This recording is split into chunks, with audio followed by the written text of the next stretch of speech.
बहू, बाथरूम में 2 दिन से तुम्हारे कपड़े पड़े हैं, उन्हें धोकर फैला तो दो। सुनैना ने आंगन में झाड़ू लगाते हुए कहा। अच्छा, फैला दूंगी, आप तो मेरे पीछे ही पड़ जाती हैं, बहू ने अपने कमरे से तेज आवाज में उत्तर दिया। इसमें चिल्लाने की क्या बात है? चिल्लाने की बात क्यों नहीं है? कपड़े मेरे हैं, फट जाएंगे तो मैं आपसे मांगने नहीं आऊंगी। जिसने मेरा हाथ पकड़ा है वह खरीद कर भी लाएगा। आपके सिर में क्यों दर्द होने लगा? बहू अपने कमरे से बोलती हुई बाहर निकली और तेज कदमों से चलती हुई बाथरूम में घुस गई और अपना सारा गुस्सा उन बेजान कपड़ों पर उतारती हुई बोलती जा रही थी। अब इस घर में रहना मुश्किल हो गया है। मेरा थोड़ी देर आराम करना भी किसी को नहीं सुहाता। इस घर के लोग चाहते हैं कि मैं नौकरानी बनकर सारे मकान की सफाई करूं, सबकी सेवा करूं, जैसे मेरा शरीर हाड़ मांस का नहीं पत्थर का है। अपने इकलौते बेटे अखिलेश के लिए सुनैना ने बहुत सी लड़कियों को देखने के बाद रितु का चुनाव किया था। दूध की तरह गोरी और बीकॉम तक पढ़ी सर्वांग सुंदरी रितु को देखते ही सुनैना उस पर मोहित सी हो गई थी और घर आते ही घोषणा कर दी थी कि मेरी बहू बनेगी तो रितु हुई, अन्यथा अखिलेश भले ही कुंवारा रह जाए।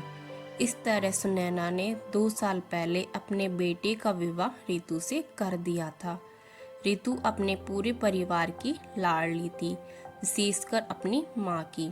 इसलिए वह थोड़ी जिद्दी, अहंकारी और स्वार्थी थी। उसके घर में उसकी माँ का ही शासन था। बचपन से रितु को माँ ने यही पाठ पढ़ाया था कि ससुराल जाने के बाद जितनी जल्दी हो सके अपना अलग घर बना लेना।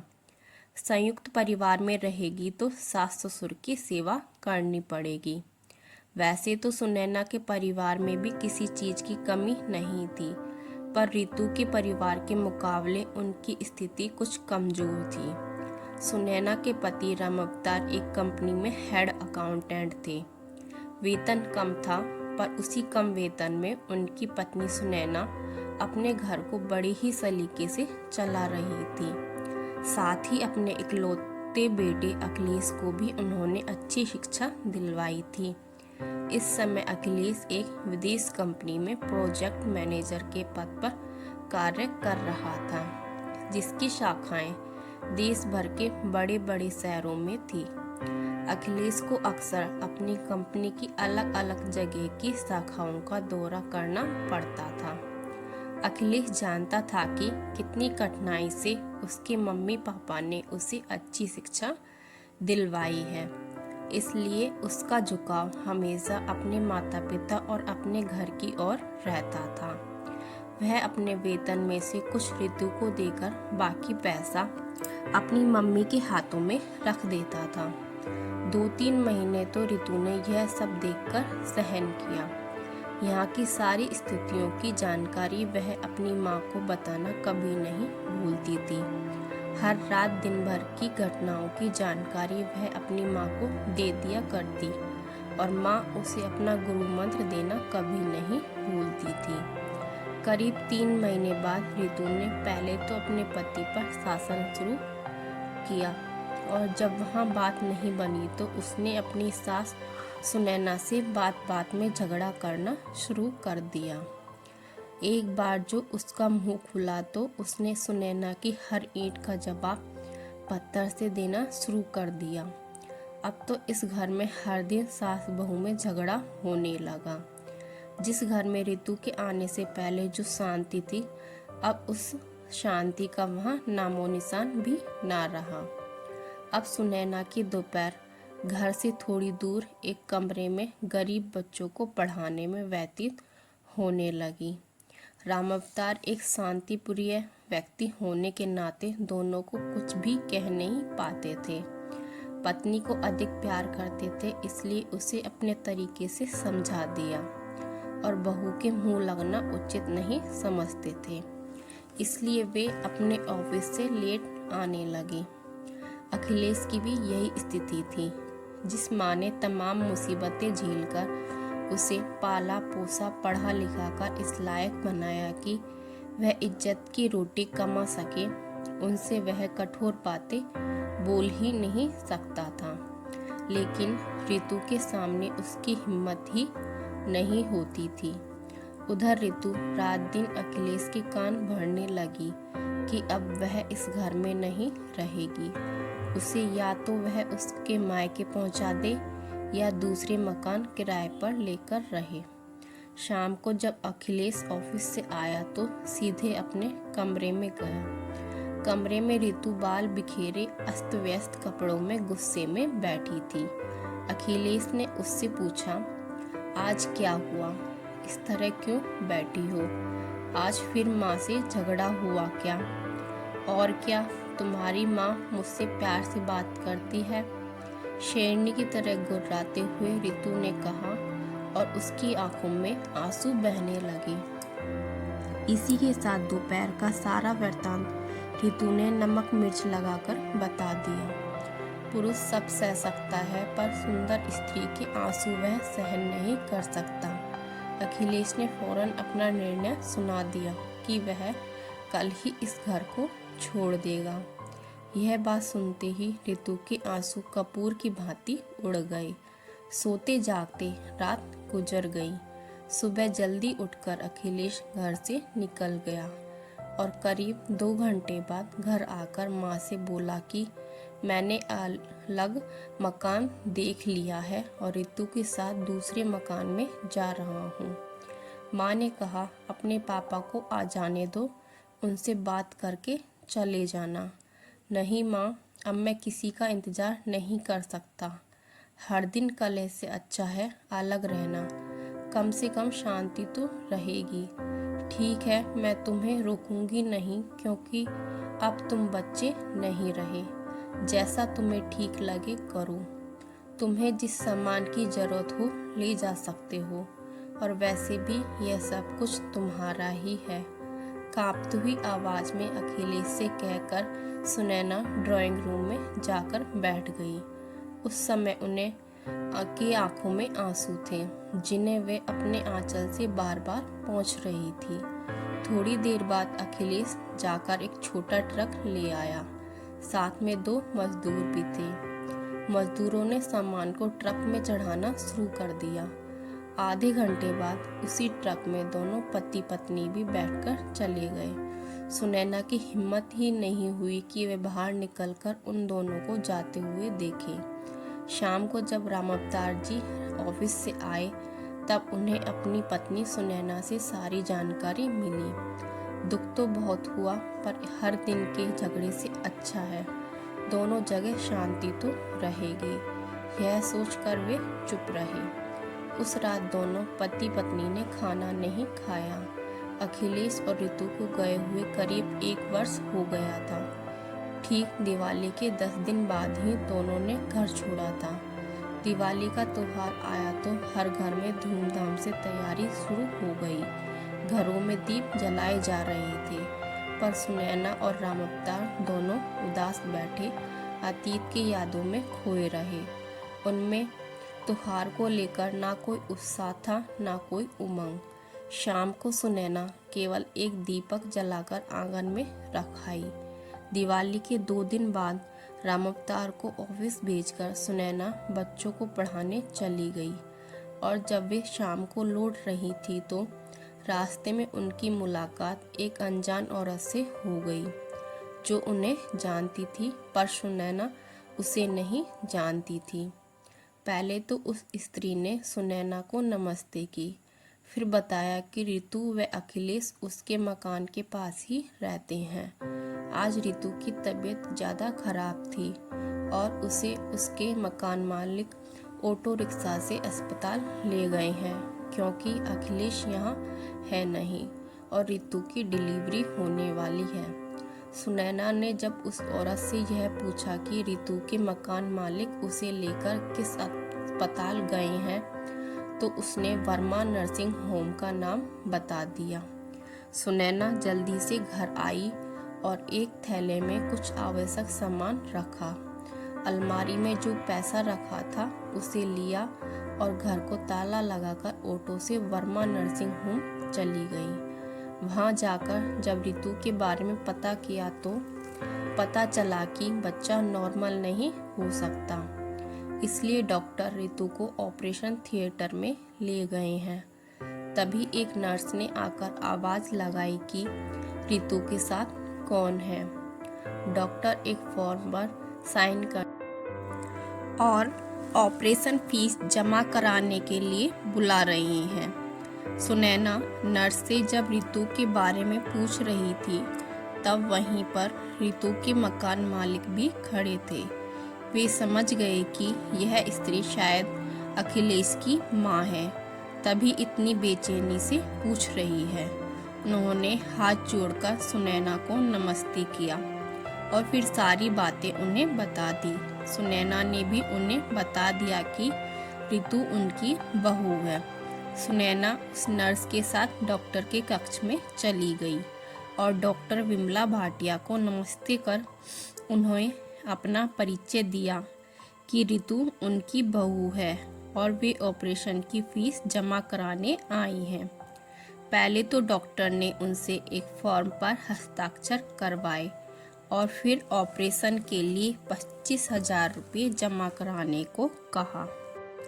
डॉक्टर साहब, अभी तो आप 10,000 रुपये जमा कर लें, बाकी पैसा मैं अपने पति से फ़ोन करके मंगवा लेती हूँ, जब तक आप उसका ऑपरेशन करें।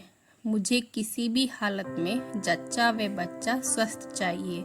ज़्यादा घबराने की ज़रूरत नहीं है, सब ठीक होगा। हाँ, आप यह पैसा काउंटर पर जाकर जमा करा दें और रसीद प्राप्त कर लें। वहीं से आप अपने पति को फ़ोन भी कर दें। डॉक्टर के पास आकर सुनैना ने काउंटर पर जाकर पैसा जमा करा दिया और रसीद लेकर वहीं से राम अवतार जी को फ़ोन करके सारी बातें बता दी। साथ ही यह भी कह दिया कि जल्दी से 15,000 रुपये लेकर वर्मा नर्सिंग होम में आ जाएं। करीब 1.5 घंटे बाद राम अवतार जी वहां पर पैसा लेकर पहुंच गए, लेकिन रितु के मम्मी पापा अभी तक नहीं आए थे। वे ऑपरेशन रूम के पास एक बेंच पर सुनैना के साथ बैठकर इंतजार करने लगे। थोड़ी देर बाद एक नर्स सुनैना के पास आकर पूछने लगी कि रितु के साथ कौन आया है। सुनैना ने कहा, मैं हूँ। बधाई हो, लड़की हुई है। नर्स ने कहा, बच्ची और उसकी माँ दोनों स्वस्थ हैं। फिर थोड़ी देर बाद एक नर्स ने लड़की को लाकर सुनैना को दिखाया, जिसे बड़े प्यार से उन्होंने पहले तो देखा, फिर उसका माथा चूम अपने पति से कुछ इशारा किया। राम अवतार जी ने 500 रुपये का नोट निकालकर नर्स को देते हुए कहा कि यह मेरी तरफ से आप सब लोगों को मिठाई खाने के लिए है। थोड़ी देर बाद रितु को एक स्ट्रेचर पर लेटाकर वार्ड में लाया गया। उस समय वह बेहोश थी। वार्ड में एक बिस्तर पर लेटाकर उसके पास के पालने में बच्ची को भी लिटा दिया गया। सुनैना वहीं एक बेंच पर बैठकर कभी बच्चे को तो कभी रितु को देखती रही और पति को घर भेज दिया। करीब 4.5 घंटे बाद रितु को होश आया। उसने आंखें खोली तो देखा उसकी सास सुनैना उसके पास बैठी है और उसकी गोद में एक बच्चा है। लक्ष्मी आई है, ठीक तुम्हारी तरह। तुम भी शायद जब पैदा हुई होगी तो ऐसी ही होगी, सुनैना ने मुस्कुराते हुए कहा और रितु के माथे पर हाथ फेरने लगी। रितु को बड़ा अच्छा लग रहा था।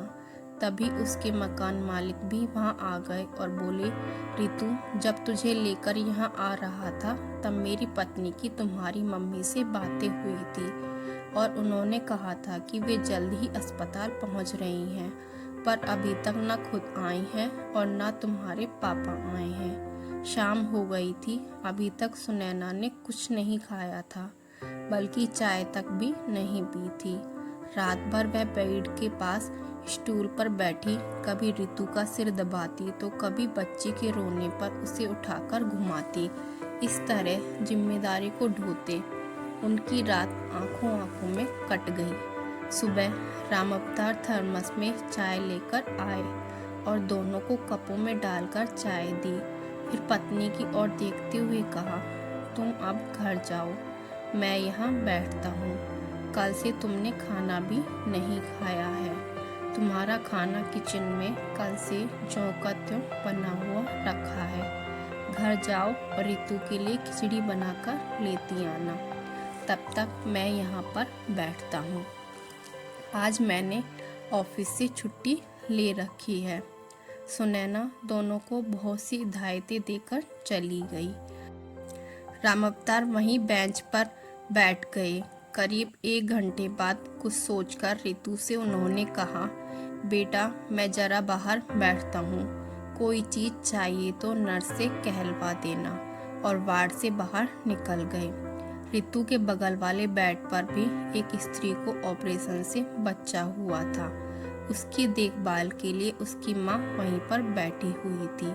जब राम अवतार वार्ड से बाहर चले गए तब वह औरत अपनी जगह से उठकर ऋतु के बेड के पास आ गई और पूछने लगी, तुम्हारे मम्मी पापा अच्छे स्वभाव के मालूम पड़ते हैं, खासकर तुम्हारी मम्मी तो बहुत ही अच्छी हैं।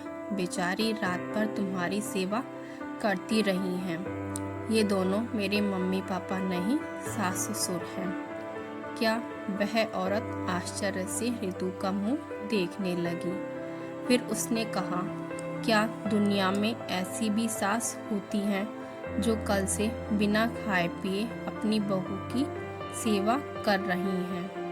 बेटी, तुम बहुत खुशनसीब हो जो तुम्हें ऐसे सास ससुर मिले हैं।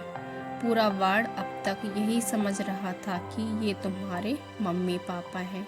कोई सास अपनी बहू के लिए इतना कर सकती है, यह मैंने पहली बार देखा है। अगर हर सास तुम्हारी सास जैसी हो जाए तो कोई बहू जलकर नहीं मरेगी, कोई बहू गले में फंदा लगाकर नहीं मरेगी, कोई बहू जहर खाकर या गाड़ी के नीचे आकर अपनी जान नहीं देगी। मैं तो तुम्हें यही कहूँगी कि कभी अपनी सास को तकलीफ मत देना, कभी उनसे कठोर बातें मत बोलना।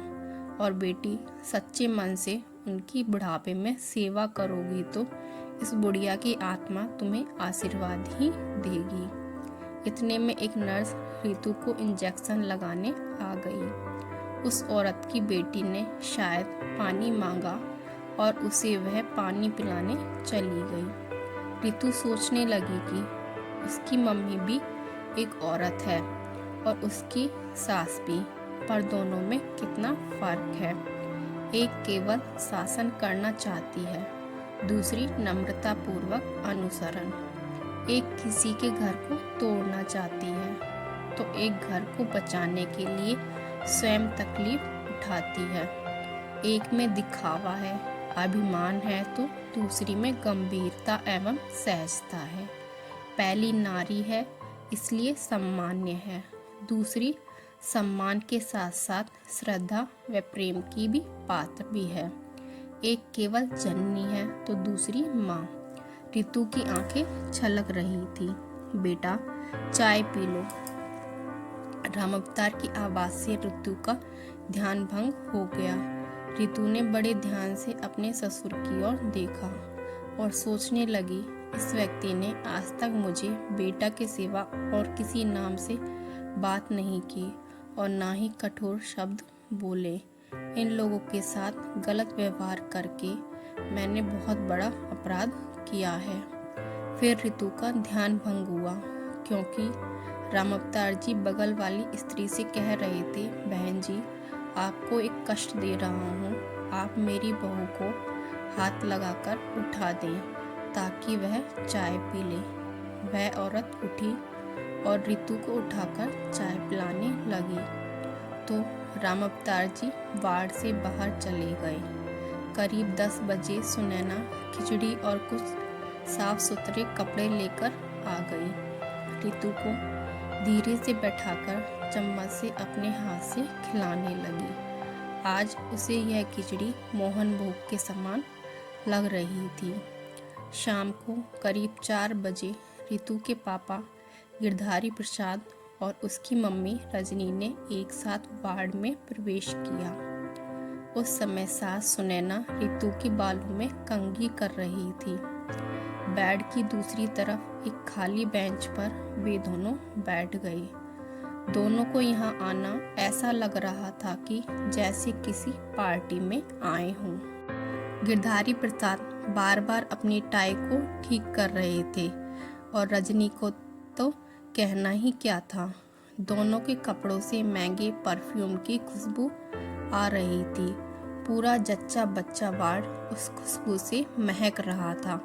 दोनों ने औपचारिकतावश हाथ जोड़कर सुनैना को नमस्कार किया, पर फिर उनसे कोई बात नहीं की। एक थैले में कुछ सामान रखकर सुनैना ने उठते हुए कहा, रितु, जितना मुझसे बन सका मैंने कर दिया।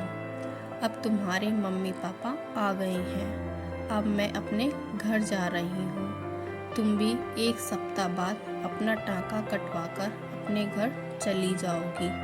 और हाँ, आज तक की दवाइयों का और अस्पताल के बिल का भुगतान मैंने कर दिया है, जिसकी सारी रसीदें तुम्हारे तकिए के नीचे रखी हैं। अखिलेश आएगा तो उसे मेरा आशीर्वाद कह देना। इतना कहकर चलने के लिए जैसे ही उन्होंने कदम बढ़ाया, अचानक लगा कि उनका आंचल कहीं फंस गया है। उन्होंने पीछे मुड़कर देखा तो रितु उनका आंचल पकड़े हुए है और डबडबाई आंखों से उन्हें ही देखे जा रही है। सुनैना ने आंचल छुड़ाने का प्रयास किया तो रितु धीरे से बोली, मम्मी, क्या अपनी इस मूर्ख बेटी को माफ नहीं करोगी? सुनैना ने झट से रितु का सिर अपनी छाती से लगा लिया और उस समय उनकी भी आंखें छलछला उठी। उन्होंने उसके माथे को सहलाते हुए कहा, पगली, कहीं माँ भी अपनी बेटी से नाराज होती है? स्वयं को मूर्ख क्यों कहती हो? अरे, सैकड़ों लड़कियों में से चुनकर तुझे मैं अपने घर लाई थी, तो तू मूर्ख कैसे हो गई? तू मेरी बहू नहीं, बेटी है, और बेटी ही तुझे समझा है। सुनैना रोती जा रही थी और कहती जा रही थी, ज़्यादा नहीं रोते बेटा, अभी तुम्हारा शरीर कमज़ोर है, टाँके कच्चे हैं, रोने से उन पर जोर पड़ता है और टूटने का भय रहता है। यह कहते हुए वे अपने आंचल से उसके आंसुओं को पोंछने लगी। अचानक सुनैना का ध्यान दूसरी तरफ बैठे गिरधारी प्रसाद और उनकी पत्नी रजनी की ओर गया तो वो लोग कब के चले गए थे। शायद रजनी ने सोचा होगा कि यहाँ अब उनका कोई काम नहीं, क्योंकि उनकी कोई भी विद्या अब रितु पर असर नहीं करने वाली। 1 सप्ताह बाद रितु के टाँके कट चुके थे और उसे अस्पताल से छुट्टी की अनुमति मिल गई थी। अखिलेश भी टूर से वापस आ गया। जब वह अपने कमरे पर गया तो उसे वहाँ सारी बातों की जानकारी मिल गई। वह अपना सामान कमरे में रखकर सीधे ही अस्पताल चला गया। माँ को रितु के पास देखकर पहले तो गिलानी से अखिलेश के पाँव ही आगे नहीं बढ़ पा रहे थे, लेकिन जब उसने रितु और अपनी मम्मी को मुस्कुराते हुए देखा तो मम्मी के पास जाकर उनके चरण छूकर प्रणाम किया। अस्पताल से जिस दिन रितु को छुट्टी मिली, उसने स्पष्ट कह दिया कि वह अब किराए के मकान में ना जाकर मम्मी के साथ सीधे अपने घर जाएगी। इसलिए उसे लेकर सुनैना घर आ गई थी। अब उस घर में खुशियाँ ही खुशियाँ थीं। सभी के चेहरे मुस्कुराते रहते थे। नन्ही सी जान सबके लिए खिलौना बनी हुई थी। रितु पर अभी बहुत प्रतिबंध था, इसलिए वह केवल अपने कमरे में लेटी रहती थी। घर का सारा काम सुनैना ही करती थी। सुनैना ने रितु के पास आकर कहा, बेटी, मैं ज़रा बाजार जा रही हूँ और बाहर से ताला लगा देती हूँ ताकि तुझे बार बार उठना ना पड़े। और वे बाहर से ताला लगाकर चली गई। रितु अपने कमरे में आकर बेटी को दूध पिलाते हुए सो गई। अचानक उसकी आंख खुली तो देखा कि कमरे में ट्यूबलाइट जल रही है। वह धीरे से अपने कमरे से बाहर निकली तो देखा कि आंगन में चावल के घोल का अल्पना बना हुआ था और वहाँ पर बहुत से दीपक रखे हुए हैं जिन्हें मम्मी जी बैठकर जला रही हैं। दिवाली बीतने के बाद मम्मी जी दीपक जला रही हैं, यह रहस्य उसकी समझ में नहीं आ रहा था। वह धीरे से अपनी सास के पास गई। रितु की पायल की आवाज़ से सुनैना का ध्यान दरवाजे की ओर गया तो उन्होंने देखा कि दरवाजे पर रितु खड़ी है। रितु ने आश्चर्यचकित स्वर में पूछा, मम्मी, दिवाली तो कब की बीत गई, फिर ये सब आज क्यों? सुनैना मुस्कुराते हुए रितु की ठोड़ी को ऊपर उठाते हुए बोली, मेरे घर बरसों बाद मेरे बच्चे आए हैं तो दिवाली तो अभी ही मनाऊंगी। मेरी बेटी दिवाली के बाद गई थी और दिवाली के बाद अपने साथ मेरी पोती भी लेकर आई है। इस खुशी में मैंने आज दिवाली मनाई है। जाओ तुम भी अच्छी सी साड़ी पहन लो और नुपुर को नए कपड़े पहना दो। मैंने तुम दोनों के लिए नए कपड़े अलमारी में रख दिए हैं। फिर हम सब साथ मिलकर दीपक जलाएंगे। रितु का हृदय गदगद हो गया। वह अलमारी से कपड़े लेकर बाथरूम में बदलने चली गई। रितु ने झुककर पहले सुनैना के पैर छूकर प्रणाम किया। फिर उसने कहा कि मम्मी, नुपुर को आज यही आशीर्वाद दें कि इसमें आपके जैसे गुण आ जाएं और वह जिस घर में जाए उस घर को स्वर्ग बना दे। आंगन में रखी परात में जो 11 दीपक जल रहे थे, आज उनकी लौ रितु को बड़ी ही सुंदर लग रही थी। वह अपलक केवल जलते दीपकों को ही देखे जा रही थी और वे जलते हुए दीपक उसे यूं लग रहे थे मानो उन दीपकों की लौ से उसका जीवन ही जगमगा गया हो। तो दोस्तों, अगर आपको यह कहानी पसंद आई हो तो लाइक, शेयर एंड सब्सक्राइब ज़रूर कीजिएगा।